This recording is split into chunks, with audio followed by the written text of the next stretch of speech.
India European union വ്യാപാര കരാറിനെതിരെ രൂക്ഷ വിമർശനവുമായി US. കരാർ നടപ്പിലാക്കുന്നതിലൂടെ റഷ്യ യുക്രൈൻ യുദ്ധത്തിന് പരോക്ഷമായി സാമ്പത്തിക സഹായം നൽകുകയാണെന്ന് അമേരിക്ക വിമർശിച്ചു. ഇന്ത്യയിൽ നിന്ന് ഫിൽട്ടർ ചെയ്ത റഷ്യൻ എണ്ണ വാങ്ങുന്നതിലൂടെ യൂറോപ്പ് യുദ്ധത്തിനെ കൂട്ടുനിൽക്കുകയാണെന്നും US treasury secretary Scott Bessent ആരോപിച്ചു. റഷ്യ യുക്രൈൻ യുദ്ധത്തിൽ ഒത്തുതീർപ്പുണ്ടാക്കാൻ പ്രവർത്തിച്ചയാളാണ് അമേരിക്കൻ പ്രസിഡന്റ് ഡൊണാൾഡ് ട്രംപ്. യൂറോപ്യന്മാരെക്കാൾ വലിയ ത്യാഗങ്ങൾ ഇക്കാര്യത്തിൽ അമേരിക്ക സഹിച്ചിട്ടുണ്ടെന്നും സ്കോട്ട് ബെസന്റ് അവകാശപ്പെട്ടു. പ്രാദേശിക മാധ്യമത്തിന് നൽകിയ അഭിമുഖത്തിലായിരുന്നു സ്കോട്ട് ബെസറ്റിന്റെ പ്രതികരണം. റഷ്യയിൽ നിന്ന് എണ്ണ ഇറക്കുമതി ചെയ്യുന്നതിന് US രാജ്യങ്ങൾക്ക് മേൽ തീരുവ ചുമത്തുമ്പോൾ യൂറോപ്യൻ യൂണിയൻ ഇന്ത്യയുമായി വ്യാപാര കരാറിൽ ഒപ്പുവയ്ക്കുകയാണെന്നും ബെസറ്റ് പ്രതികരിച്ചു. അമേരിക്കൻ പ്രസിഡന്റ് ഡൊണാൾഡ് ട്രംപിന്റെ തീരുവ ഭീഷണിക്കിടയിലാണ് ഇന്ത്യ യൂറോപ്യൻ യൂണിയനുമായി സഹകരിക്കാൻ ഒരുങ്ങുന്നത്. ലോകത്തെ ഏറ്റവും വലിയ സാമ്പത്തിക കരാറുകളിലൊന്നായ ഇന്ത്യ യൂറോപ്യൻ യൂണിയൻ സ്വതന്ത്ര വ്യാപാര കരാർ ഉടൻ യാഥാർത്ഥ്യമാക്കുമെന്നാണ് കരുതുന്നത്. ഇന്ത്യ യൂറോപ്യൻ യൂണിയൻ വ്യാപാര കരാർ പ്രഖ്യാപനം ഉണ്ടായേക്കും. നിയമപരമായ നടപടിക്രമങ്ങൾ പൂർത്തിയായാൽ ഇരു രാജ്യങ്ങളും ഔപചാരികമായി കരാറിൽ ഒപ്പിടും.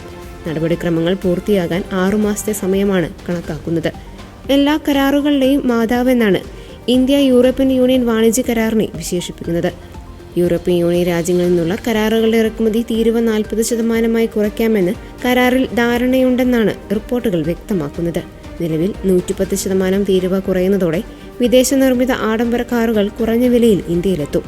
അതേസമയം അമേരിക്കൻ തെരുവുകളിൽ ആളുകൾ കൊല്ലപ്പെടുകയോ പരിക്കേൽക്കുകയോ ചെയ്യുന്നത് കാണാൻ പ്രസിഡന്റ് ഡൊണാൾഡ് ട്രംപ് ആഗ്രഹിക്കുന്നില്ലെന്ന് വൈറ്റ് ഹൗസ് അറിയിച്ചു.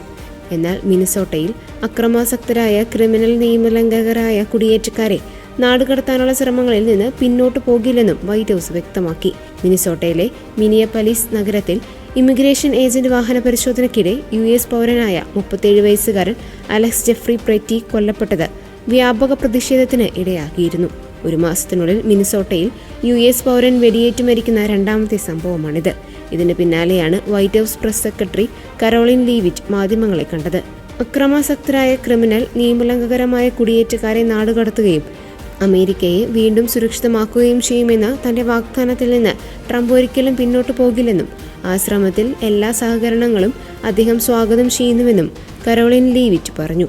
ജയിലുകളിലുള്ള അനധികൃത കുടിയേറ്റക്കാരെയും അറസ്റ്റ് വാറണ്ടുള്ളവരോ കുറ്റകൃത്യങ്ങളുടെ ചരിത്രമുള്ളവരോ ആയ നിയമലംഘകരെയും ഉടൻ നാടുകടത്തുന്നതിന് ഫെഡറൽ അധികാരികൾക്ക് കൈമാറണമെന്ന് മിനിസോട്ടയിലെ രാഷ്ട്രീയ നേതാക്കളോട് ലെവിറ്റ് ആവശ്യപ്പെട്ടു. രേഖകളില്ലാതെ അതിർത്തി കടന്നെത്തുന്നവർക്ക് ചില നഗരങ്ങൾ അഭയം നൽകുന്ന നയങ്ങൾ അവസാനിപ്പിക്കുന്നതിനുള്ള നിയമനിർമ്മാണം ഉടൻ പാസാക്കാൻ ട്രംപ് ആഗ്രഹിക്കുന്നതായും ലെവിറ്റ് പറഞ്ഞു.